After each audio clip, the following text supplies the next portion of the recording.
The biggest haunt in the country is back to take over the Universal Studios Orlando Resort, and I get to get an exclusive sneak peek at their first ever premium preview event. This event is said to bring low crowds and wait times, plus includes food and drinks. Throughout the night, we'll choose our path through intense scare zones, review their epic haunted houses. Is this preview ticket worth it?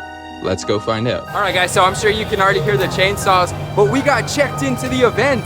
It starts at 6:30 now for this premium Scream Night event, and I heard that they've only sold 4,000 tickets. Usually attendance, I believe, don't quote me on this, but I think it's like 30 or 40,000. So I hope you hear me. It's chainsaws. HHN is loud all the time, but these lanyards are so sick. And then also, it is telling us we can scan for food and beverage on the back of the QR code. So I'm curious what the offerings are, and I'm definitely yelling, so I hope I don't sound obnoxious because it's so loud at HHN. But I cannot believe we're already here. This is gonna be epic. Let's go have some fun.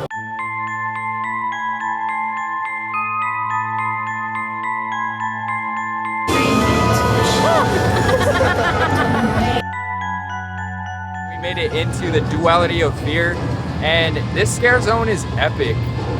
I will say, this premium ticket, I hope they bring it every year, because already, like, me and Andrew were walking around and we pretty much had that whole scare zone almost to ourselves, and that never happens at HHN, at least the times we've been here. So this has already been completely worth it.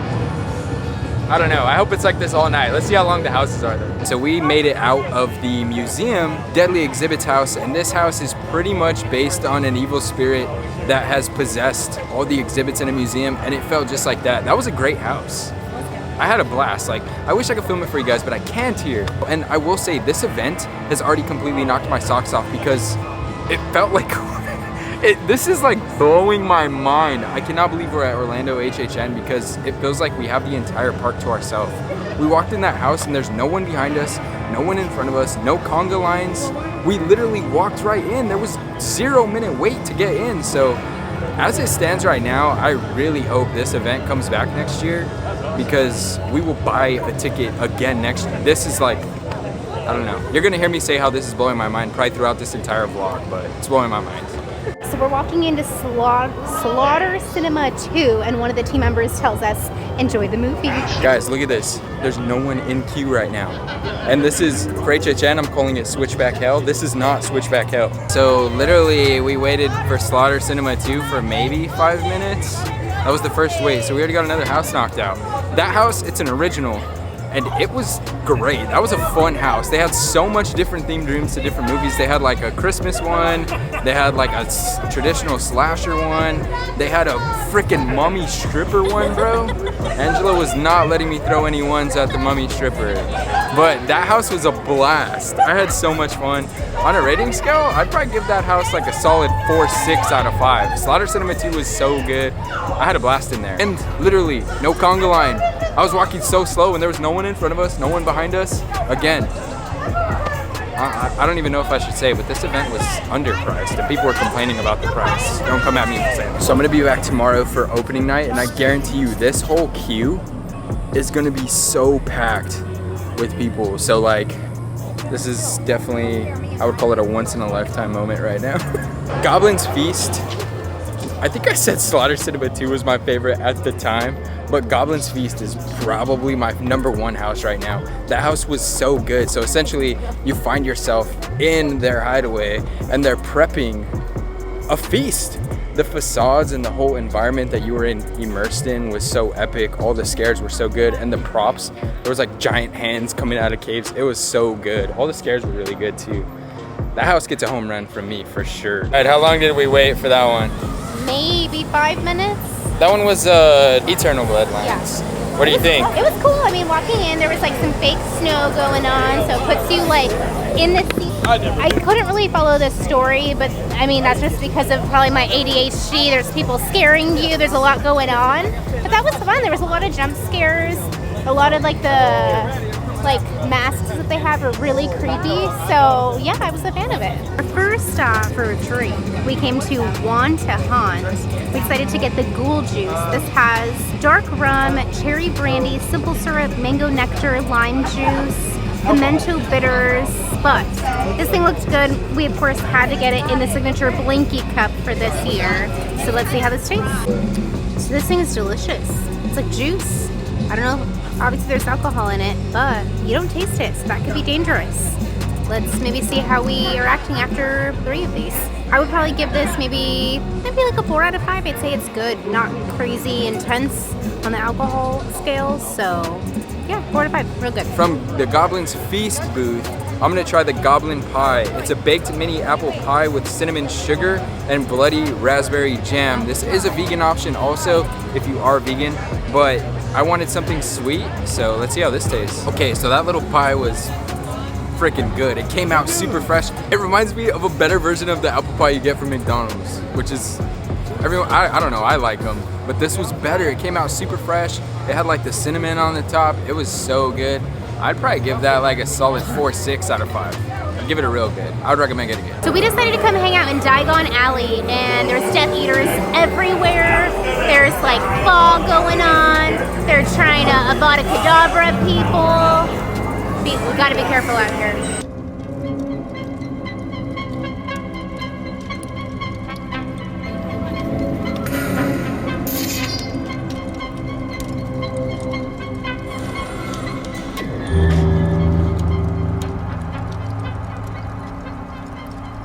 So after we saw the Death Eaters, we literally came out and ran right into the BlumHouse scare zone. This was probably my least anticipated scare zone, just because I'm not the biggest fan of these films. I think it's Freaky, Purge is mixed in, Megan's mixed in, and the Black Phone.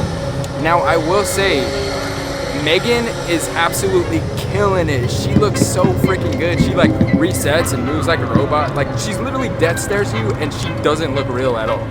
So freaking huge kudos to that scare actor. She's crushing it. That was probably my favorite whole thing of the walkthrough, but I will say, I don't know if because the crowds are less heavy, I'm enjoying these scare zones so much more this year, because last year we'd walk through this, it was like Shipyard or something, and it was so crowded.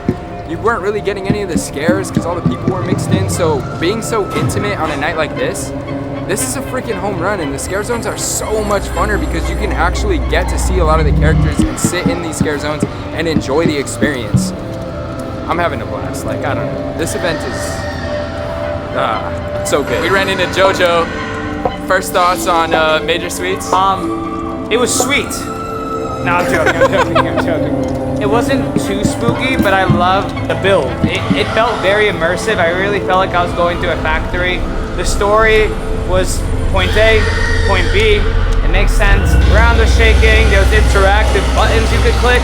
This guy looked like he was about to throw up on me. I'm like, please don't. So, I give it a 7 out of 10. Would do again. We had to make a stop at one of the Ghostbusters booths, and I'm trying something that Angela didn't want to try this, so I'm taking it for the team. Sorry if you're hearing people getting tortured behind us. But anyways, I'm trying the Frozen Death Chill. It's a Korean corn dog dipped mint cheesecake, bugles, and glitter. This is a vegetarian option also. And I will say, the only thing that's really selling me on this is the glitter. It like shimmers, it looks really cool, but it sounds so weird. I'm doing it for you guys. So right now, this is a plug. Sub up, guys. We're trying to get to 2K. So help us get there. But anyways, I'm doing this for you. Another thing is, this event, all the food is free, so whatever. I need a quick time, just do it. Oh, it doesn't mix. Oh, like, okay, this is one of those psyches. You expect something. It tastes like straight bugle, and then like, literally if you put bugle in your freaking cheesecake, I don't know, bro. I can't put my thumb on it, guys. This is freaking weird.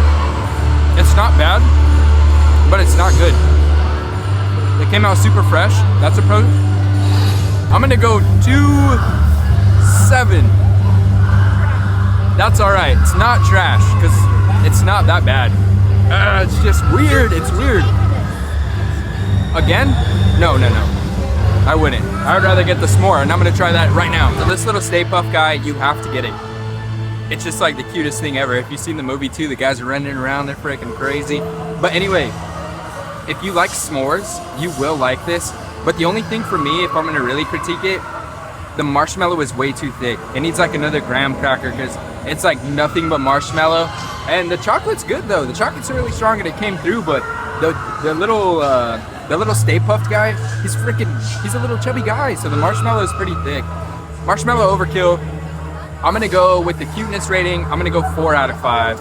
I'm gonna say real good, but I like s'mores. If you don't really like s'mores that much, or marshmallows, you probably won't like this, but just get it.